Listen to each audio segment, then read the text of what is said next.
салом дӯстон, рӯзи 11-уми ҷоми ҷаҳон пур аз ҳангомаҳо буд. мо боз дар бораи бозиҳои ин рӯзи баргузоршавии бозиҳо суҳбат мекунем. Дар ду гурӯҳ 4 рақобат доир шуданд. Инҳо гурӯҳҳои Е ва Ф буданд.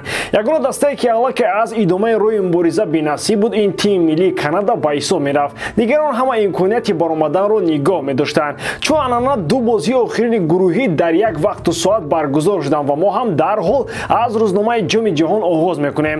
Лайк ва комментария ҳамчунин подписатсия ба ин канал барои пешравии кори мо кӯмак мекунад ки фикр дорам шумо инро медонед ва ҳоҷат ба такрор кардан нест. дӯстоне, имрӯз охирон бозиҳои гурӯҳии ҷоми ҷаҳон мегузарад ва моро рақобатҳои ҳалкунанда интизор аст. Мунтахаби Гана кӯшиш мекунад қаздияшро аз Уругвай бигирад. Бораи охирон бозӣ дар ҷоми ҷаҳони 2010 Кореяи ҷанубӣ вомехӯрад бо Португалия. Бразилияи аллакай дар плей-офф буда рақобат мебандад бо Камерун. Сербия ва Швейтсария барои путёвка гирифтан ба даври ниҳоӣ бозӣ мекунанд. Чӣ гуна сюрпризҳоро моро мунтахабҳо тайёр карданд? Барои бозам ҷолибтар тамошо кардани бозиҳо шумо метавонед аз хизматрасониҳои 1x истифода баред. Дар онҷо регистратсияи осон, пур кардани маблағ аз томи гӯшаву канори дунё, вале аз ҳам муҳим бонус то ҳаҷми $100 дар аввалин пардохт бо промокоди AMG 0777. ссилкаи бозӣ дар комментария. Ба ҳама муваффақият.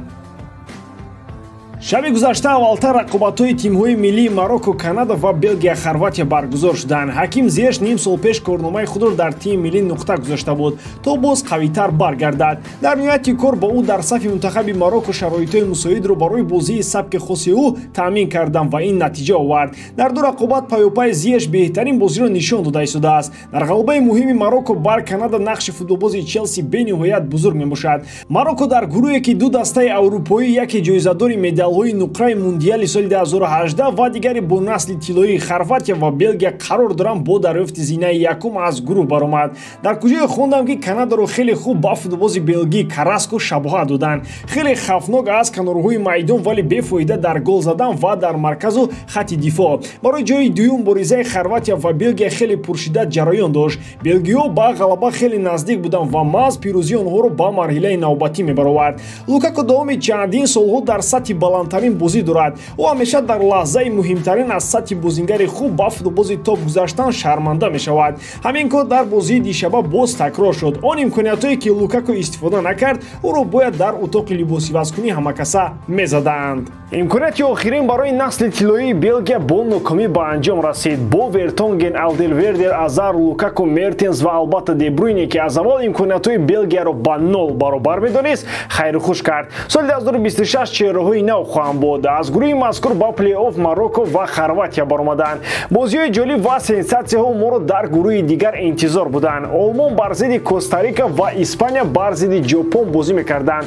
баъзеҳо бовар доранд ки Испания қасдан бозиро бохт, на ба хотири он ки Германия ғалтад, балки ба хотири он ки дар даври навбатӣ бо Марокко бозӣ кунад. Гузашта аз ин, ҳамакнун Испания дар он сеткае меафтад ки Бразилия ва Аргентина нахоҳанд буд, аммо Фаронса ва Португалия дар ҳамин ҷо ҳастанд. яъне Испания бо як тир ду фохтак зад. Зиракиро дар футбол ҳеҷ кас маъмул накардааст. муҳим натиҷа мебошад. бархе дигар бар он назар ҳастанд ки Испания бо тикитакаи кӯҳнаи худ воқеан ҳам ба мушкилиҳо рӯбарӯ шуд ва ин ягон хел қасситонӣ тавассути Германия аз Бавария нест. гӯё ин як навъ рақобати ғоибонаи Бавария ва Барселона бошад.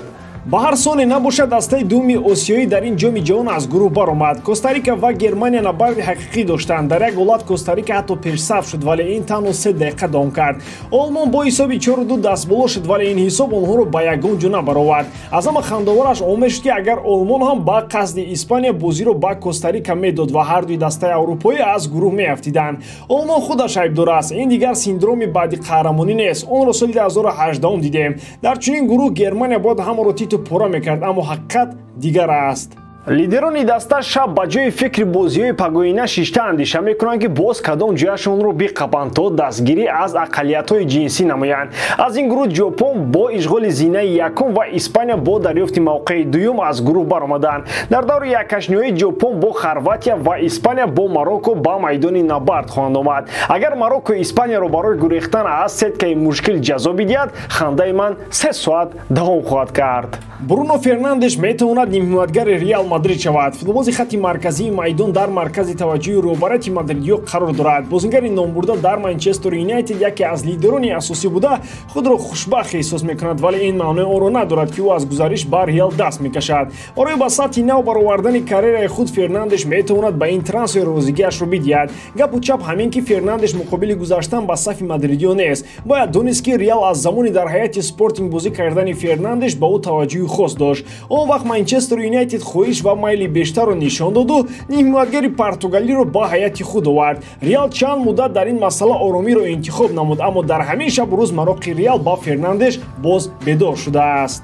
айни замон одамони сатҳи болоӣ дар мадрид бозии бруно фернандешро дар ҷоми ҷаҳон тамошо карда истоданд. ин бозингар ҳам натиҷаҳои хуб нишон дода истодааст. 2 голи ба дарвозаи уругвай ва 2 ассист дар бозии бо гана кори шӯхӣ нестанд. дар мадрид акнун бовар доранд ки бруно дар сатҳи баланд бозӣ карда метавонад ва аз ӯҳдаи фишори бузург баромада метавонад. шояд ба ҳангоми бозиаш дар спортинг чунин шубҳаҳо боиси таваҷҷӯҳи на он қадар сахти реал ба ин футболбоз буданд. шумо дар ин бора чӣ мегӯяд дӯстон?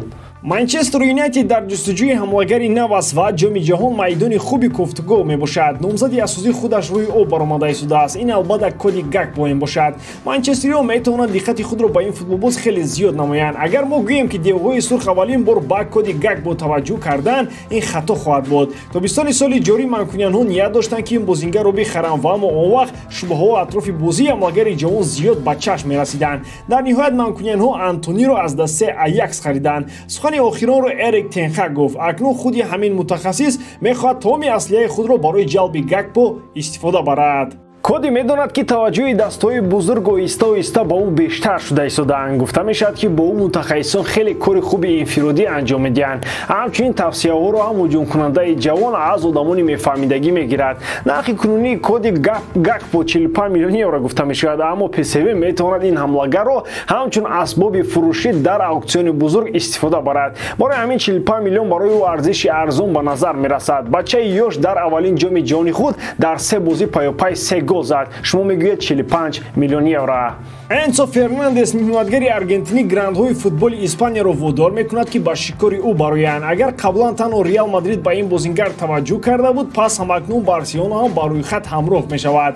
бо чунин темп бозингари ҷавон метавонад белингемро паси сар монда ҳамаи диққати худро ба тарафи худ кашад. на диққати шахсии ӯро, балки таваҷҷӯҳи ҳамаи топҳои дигарро дар назар дорем. боруссия дормунд ки ба белингем нақдномаи калон часпондааст, балки аз дастаҳоро метавонад маҷбур кунад ки балло ба паси белингем гуфта диққаташонро ба фернандес равон кунанд. барои мисол ливерпул ки айни ҳол дар хатти нимҳимоя бозингарро ҷустуҷӯ дорад, метавонад дар саҳрои трансферӣ ба шерҳои дигар ҳамроҳ шавад.